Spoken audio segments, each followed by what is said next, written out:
El primer grupo es si la ayuda financiera de los antiguos países colonizadores o de los países colonizados da lugar a una nueva relación de dependencia. Qu'est-ce que je peux dire? Si. Las otras. C'est pas la même, pardon. La segunda es si la debilidad de Naciones Unidas no permite la reparación a los países excolonizados. Je ne comprends pas toutes les questions, hein. J'ai pas tout compris. Pouvez-vous que l'aide financière pour les pays qui ont été colonisés dans le passé pourrait créer beaucoup plus de dépendance économique entre les anciens colonisateurs et les anciens colonisés? D'accord.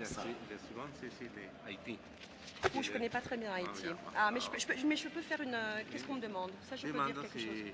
Les républiques françaises oui. c'est l'esclavage. L'esclavage, oui. Les Français ont demandé oui. Haïti sont considérables. Absolument, oui, absolument. La dernière, c'est l'Afrique.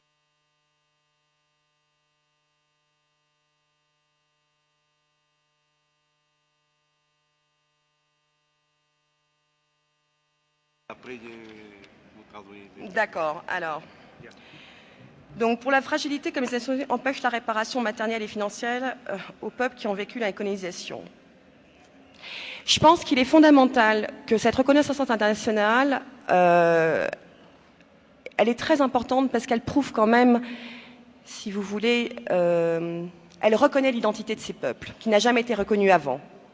Parfois un peu par les pays nationaux, mais pas tant que ça. Donc ça, c'est très important. Par contre, la réparation matérielle et financière, oui, ça me pose un problème. Parce que... comment vous expliquer? Ça pose un problème parce que on ne sait pas comment cet argent va être redistribué. De quelle manière? Est-ce que c'est une compensation salariale? Est-ce que c'est une compensation... Je ne pense pas que la dépendance de l'ancien colonisé ou des descendants des décolonisés se fasse par le biais de la compensation financière. Mais la réparation matérielle et financière, elle est paradoxale, parce que si on commence par les descendants d'esclaves et les populations autochtones, dans ce cas-là, on peut la faire à l'ensemble des populations qui ont, à l'heure actuelle, toutes les victimes de crimes, victimes de masse, de génocide, n'ont pas obtenu réparation. Donc, on ne sait pas, si vous voulez, comment vous expliquer? On ne sait pas jusqu'où vont aller les réparations. On pense que les réparations matérielles peuvent apporter une stabilité économique, une unité nationale, mais moi je ne pense pas que l'argent puisse permettre à faire une unité de la nation. Les mentalités sont trop ancrées dans du racisme, dans une discrimination. On voit qu'au quotidien, c'est trop difficile pour les populations autochtones pour que ça soit réglé par de l'argent. Je suis d'accord avec vous. Mais dans un deuxième côté, si d'autres l'ont obtenu, c'est-à-dire que c'est ça qui apparaît aujourd'hui, c'est pourquoi les uns et pas les autres, pourquoi les juifs et pourquoi pas dans ce cas-là, en effet, les héros, pourquoi pas, puisqu'on l'a fait pour les juifs, pourquoi pas les faire pour les autres? Et c'est là où j'ai pas de réponse à vous donner, parce que, puisqu'on a commencé le processus de la compensation financière à partir des crimes après, pendant la Seconde Guerre mondiale, de 39 jusqu'à nos jours, tous ceux qui demandent réparation aujourd'hui demandent pourquoi pas nous avant 39, quoi. Je veux dire, avec tout ce qui s'est passé avant les années 39. Donc, c'est une question qui est en débat à l'heure actuelle, donc je ne peux pas vraiment vous répondre parce que les pays eux-mêmes sont en débat en ce moment sur la question de la compensation financière. Ensuite, on s'aperçoit que la compensation financière, ça fonctionne, comment dire, sur des pays qui ont, comme le Canada, qui ont une avancée, ou la Nouvelle-Zélande, qui ont une avancée avec leur population autochtone depuis très très longtemps. Ça fait très longtemps qu'ils ont ce regard sur cette population. Il y a des compensations qui ont été faites très en amont. Et puis une deuxième chose, une dernière, il faut savoir que l'idée de compensation financière vient des États-Unis. C'est un pays qui a une facilité, que ce soit pour les Sioux, que ce soit pour nombre de populations, mais pas pour les descendants d'esclaves. Je ne sais pas pourquoi. Il y a un souci vraiment. Mais pour toutes les populations indiennes, ça a été plus facile d'avoir des compensations. Donc, on a aussi une différence entre les anciennes colonies, qui étaient des colonies d'exploitation et des colonies de peuplement. Et on voit aussi que là, la réparation financière, suivant si c'est une colonie de peuplement, une colonie d'exploitation, on ne traite pas la manière des réparations de la même manière. Voilà.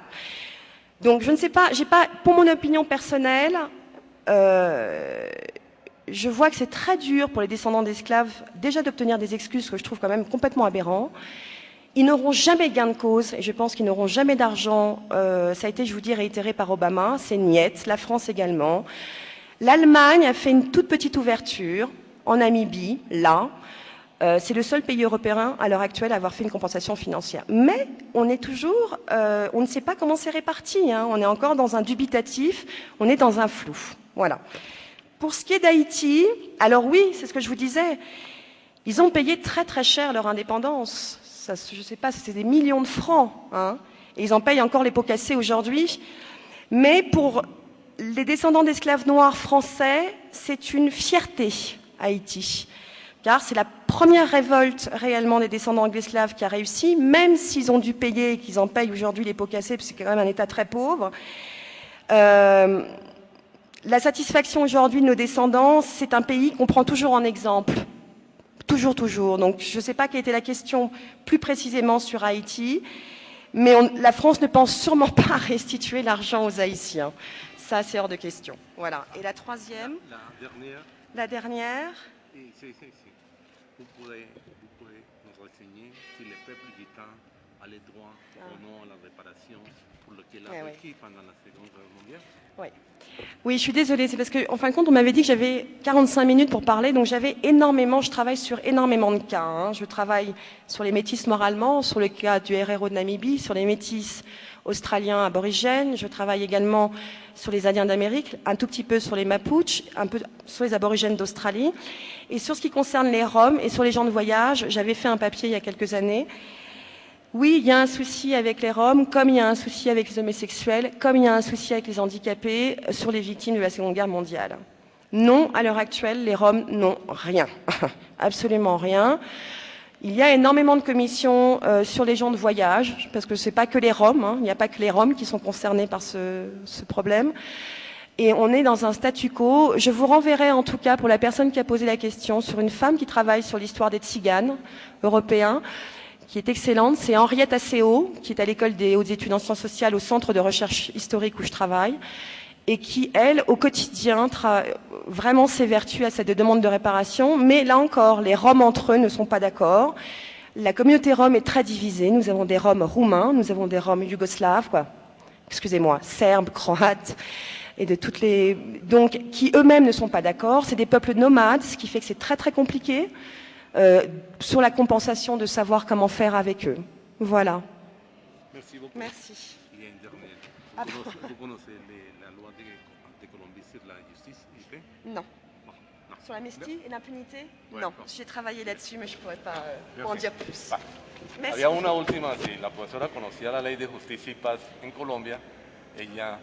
J'ai travaillé sur l'impunité, sur l'amnistie, mais je ne l'ai pas intégré ici parce que mon dossier aurait été vraiment trop long et on aurait... Mais ça sera, a priori, j'en parlerai dans la publication qui sera issue du colloque sur l'amnistie et l'impunité à l'heure actuelle, qui pose le plus grave problème de la compensation financière et territoriale aujourd'hui.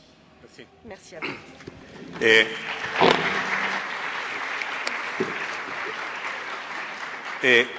Haremos lo posible para que en el próximo semestre la profesora nos pueda acompañar en un coloquio sobre la Ley de Justicia y Paz que vamos a organizar.